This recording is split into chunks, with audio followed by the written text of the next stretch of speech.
শরীরে যত ছাড়া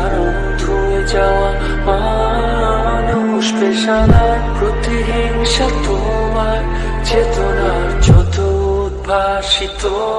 আলো রং আকাশে কত না কষা নীলে ডুবে থাকা তোমার প্রিয় কোন মুখ তার চোখের কাছাকাছি এসে যেন পথ